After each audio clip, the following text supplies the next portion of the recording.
خبره دا بالیوډ فلم نه لري موږ ته خپل نرتوب معلوم دی تاسو نرتوب راته معلوم دی موږ تاسو احترام کوو اګه تاسو کمونست هغه احترام کوو تاسو طالب احترام کوو زمونږ غونډیانې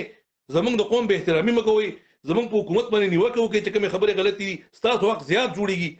زمونږ سره شریک تاریخ دی د سیمې تاریخ شریک دی زمونږ سره نفع نقصان مشترک دی د پاکستان په ترقی کې د افغانستان د یو بل ترقی سره تړلي دي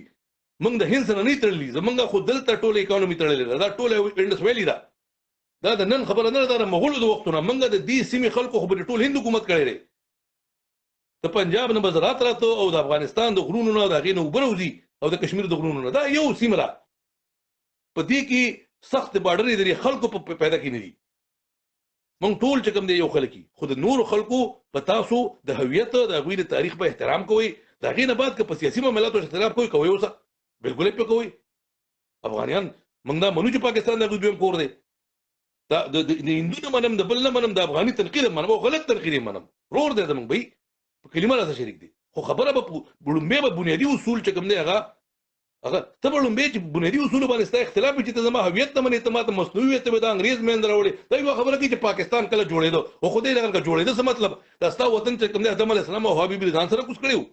دا به بخاري شریف کې راکوز شوی دی خو امیر عبدالرحمن یو لنډغرو انګریز دلته کېنو یو بخوردونه جوړ کړو افغانستان نوم یې ولکېښود اوس ته کله په احمد شاه مشر دی او پلانکې مې مشر دی ته که نر شې تر احمد شاه ابدالي تصویر په خپل دغه عکس په خپل کرنسۍ باندې ولګوه احمد شاه بابا افغانستان نه دی جوړ کړی هغه دراني امپایر ستا افغانستان جوړ کړی امیر یعقوب خان امیر عبدالرحمن د انګریز سره په یو تړون په یو معاهده یو معاملهګر جوړ کړی دی هېڅ سیاسي تحریک د هغې نه وروستو نه و هېڅ مفکوره نه وه دا ته چې د مصنوعي دین نه وروستو د مسلمانانو د تاریخ تر ټولو نه غټ سیاسي تحریک و چې په هغې کې 1.5 کروڑ خلکو هجرت کړی و 1 ملیون خلک پر بارډر مړو د پنجاب